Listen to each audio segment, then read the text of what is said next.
चलें भाई, आ जाएं जल्दी जल्दी। पैदा हुआ वसीम तो शैतान ने कहा इरशाद इरशाद।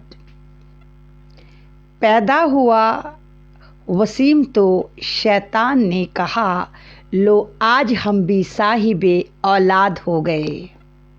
अस्सलाम वालेकुम, मैं आपके सामने ऐमन रिजवी और आज बड़ी गुड न्यूज़ है जो मैं आपके साथ शेयर करने आई हूँ। जैसे कि आप तमाम लोग जानते हैं, एक आतंकी मुनाफिक आदमी जो अपने आप को वसीम रिजवी कहा करता था, फाइनली हमने उसकी बारात को पूरे सजाकर, बेगैरती से सजाकर, चप्पलों की माला पहनाकर उसको ऐसी तरह से जलील कर कर उसकी बारात को रुखसत कर दिया है। हमने उसकी बारात को दूसरे आतंकी जो नरभक्षी स्वरानंद है उसके गुफा में भेज दिया है।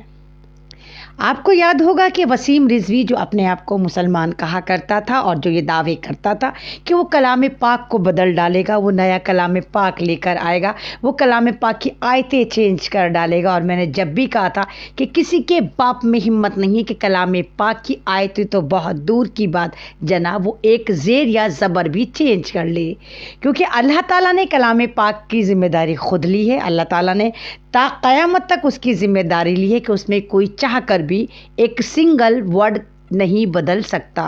कितने नमरूद आए, कितने शद्दाद आए, कितने फ़िरौन आए, कितने मूसाद वाले आए, इज़राइल ने एड़ी चोटी का जोर लगा दिया, लेकिन हमारे कलाम पाक से एक नुक्ता इधर से उधर नहीं कर पाया। फिर ये कौन था जो आया और कह रहा था कि मैं कलाम पाक चेंज कर दूंगा? इस तमाम का तमाम ड्रामा था। ये किनकी एक ऐसी साजिश थी कि ये लोग चाह रहे थे कि किसी भी तरह हम हिंदू मुस्लिम में एक तरह का डिवाइड कर दें और हम मुसलमान बन के मैं ये दिखा दूं, जो एक मुसलमानों में दो फ़िरक़े बताए जाते हैं, शिया सुन्नी, हालांकि दोनों एक ही होते हैं, दोनों का मज़हब भी लगभग एक होता है। हाँ, थोड़ा डिफरेंट तरीक़ा हो सकता है, वो इंसान के अक़ाइद पर मुनहसिर करता है, तो लेकिन इन्होंने उसी चीज़ को टारगेट करा कि हम शिया और सुन्नी में लड़ाई करवा देते हैं और कहते हैं देखो शिया और सुन्नी अलग हैं। उसी हरबे को इस्तेमाल करने के लिए आरएसएस ने अपनी एक गुफा में नाजायज़ औलाद पैदा करी जिसका नाम इन्होंने वसीम रिजवी रखा।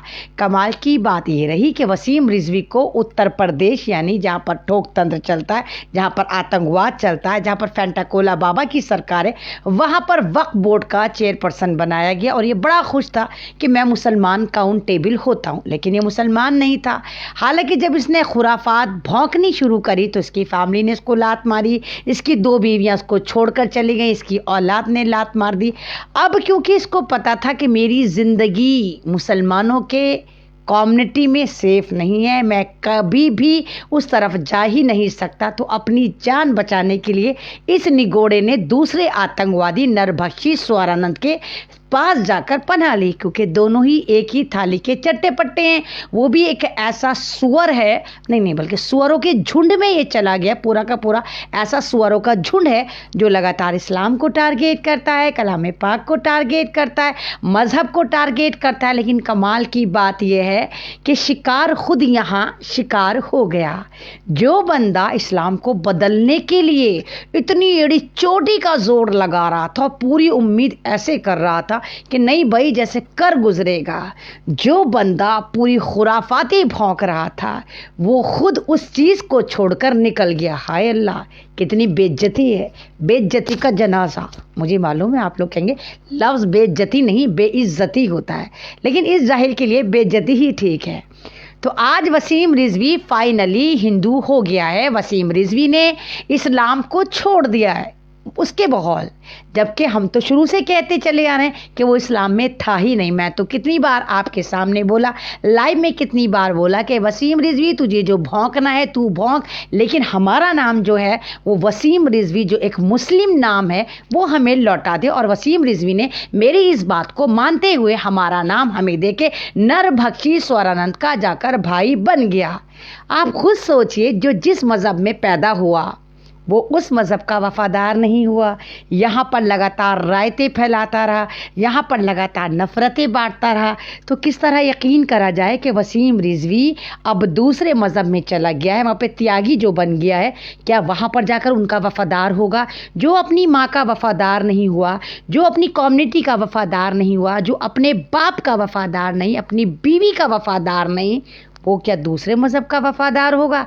देखते जाइए, वो वहाँ पर भी लात मारकर निकाला जाएगा, क्योंकि ये धर्मी है ही नहीं, ये अधर्मी इंसान था। और आज तमाम मुसलमानों के लिए हर्ष उल्लास का दिन, यानी बहुत मुबारक दिन है, खुश होने का दिन है। हालांकि आप लोगों को लगेगा कि नहीं, ये खुश होने का दिन नहीं है, लेकिन अगर वसीम रिजवी को देखा जाए, जिसने हमारे मज़हब को टारगेट कर रखा था, जो हमारे ऊपर लगातार एक तरह का टॉर्चरिंग कर रहा था, टॉर्चरिंग बम था, जो लोग ये कहते थे वसीम रिजवी तो तुम्हारी कम्युनिटी का है, देखो मुसलमान है, देखो मुसलमान होकर कलाम पाक को बोला, देखो मुसलमान होकर ये कह रहा है कि कलाम पाक की आयतें ऐसी हैं जो जिहादी हैं, जो आतंकवाद को बढ़ावा देती हैं। मतलब लोग इसको पता नहीं क्या समझ रहे थे, डॉक्टर समझ रहे थे, स्कॉलर समझ रहे थे, साइंटिस्ट समझ रहे थे, नामालूम क्या क्या समझ रहे थे, लेकिन समझने वाले सारे के सारे गुफाओं से ही PhD कर कर आए थे। तो वसीम रिजवी जब तीसरी बार वक्फ बोर्ड का चेयरपर्सन नहीं बन पाया, तो फाइनली इसने वही काम करा जो ये था।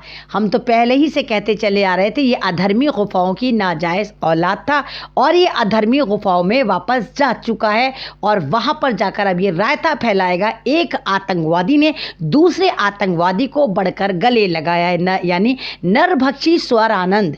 आप जानते होंगे डासना मसूरी का ये वही उल्लू की शक्ल वाला, चश्मे वाला एक ऐसा गेंडा है, एक ऐसा जाफरानी गेंडा था जो खुद 12 साल के बच्चे को पानी पीने पर इतनी बुरी तरह टॉर्चर करके इसने अपना आप को बहुत बड़ा राक्षस साबित करने की कोशिश करी थी। ये वही गेंडा है नरभक्षी स्वरानंद, जो लगातार इस्लाम को टारगेट करता था। ये वही नरभक्षी स्वरानंद है जो इतना नरभक्षी हो गया कि इसको बात करने की तमीज़ नहीं रही। पहले इस्लाम को टारगेट करता था तो इसको कमीन मिश्रा जैसा, यानी कपिल मिश्रा, बिल्कुल सही पहचाना, दिल्ली दंगे का मास्टरमाइंड, दिल्ली का ऐसा आतंकवादी जिसने दिल्ली में मुसलमानों के खून से होली खेली थी, उसने इसको फंडिंग करके दी। जब इसने इस्लाम को गालियां देनी शुरू करी तो कमीन मिश्रा ने 50 लाख की फंडिंग करके इस नरभक्षी स्वरानंद की जेबें गुल्लकें भरी। अब नरभक्षी स्वरानंद को क्योंकि भौंकने का बुखार है, तो अब ये जब भौंकता है तो सोचता नहीं मैं किसके बारे में भौंक रहा हूँ, तो ये इतना खुला सांड हो गया, ऐसा खुला सांड हो गया कि इसने मेरी नॉन मुस्लिम बहनों के बारे में भी बोलता है कि मुसलमानों को देखो, मुसलमानों की लड़कियां, मुसलमानों की औरतें छाती दबा कर जाती हैं, यानी वो बाइज्जत तरीक़े से रहती हैं, वो हया के दायरे में रहती हैं, और हमारे मज़हब में हमारी हिंदू लड़कियां छाती फुला फुला कर चलती हैं। मतलब इसको तमीज़ नहीं किसके बारे में बकवास कर रहा है। उसके बाद ये यही नहीं थमता, ये कहता है हमारे नौजवान जिनको छाती फुला कर चलना चाहिए वो छाती दबाकर बुज़दिलों की तरह चलते हैं, जबकि मुसलमानों के नौजवान छाती सीना फुला फुला कर चलते हैं और वो किसी से डरते नहीं हैं। नरभक्षी यहाँ पर फिर नहीं रुका, उसको लगा कि जब वो भौंकता है तो लोग उसको सुनते हैं, तो उसने अपनी भौंकार को और ज़्यादा वसी करा और भौंकता है। नरभक्षी कहता है कि जितनी भी बीजेपी में मंत्री बनती हैं औरतें, लड़कियां जो भी आती हैं, ये तमाम की तमाम दूसरे बड़े मंत्रियों के पहले बिस्तर गर्म करती हैं, फिर इनको कोई पद मिलता है। तो ये मैंने नहीं बोला, ये नरभक्षी स्वरानंद ने अपनी ही कम्युनिटी के लिए बोला। लेकिन कमाल है भाई, इनकी कम्युनिटी पे सब चुप रहे, कुछ नहीं बोले। हालांकि हमारे बारे में इसने बोला तो हमने देखिए इसके साथ क्या मामला करा। हमने इसके ऐसी ऐसी जगह से लात मारी कि आज ये हमारे मज़हब को छोड़कर हमारा नाम वापस कर कर यहाँ से जा चुका और इंशाल्लाह जहन्नुम का ईंधन बनेगा। और जो ये चाहता था, नफरतें बांटना चाहता था, तो एक आतंकवादी का दूसरे आतंकवादी के साथ मिलन बहुत धूमधाम से हुआ, डासना मसूरी में हुआ, और तमाम दुनिया ने देखा और तमाम दुनिया के मुसलमान जितने भी ईमान कामिल वाले हैं वो बड़े खुश हैं कि आज हमारा मज़हब एक ऐसे आतंकी से, एक ऐसे नरभक्षी से, एक ऐसे दोगले इंसान से पाक साफ हो गया जो पूरा का पूरा इस्लाम की ओढ़नी ओढ़कर इस्लाम पे नहीं था, एक पूरा का पूरा यजीदी सोच वाला था, एक यहूदी सोच वाला था जो इस्लाम को सेंध लगा रहा था, आज वो इस्लाम से बर्खास्त हो गया।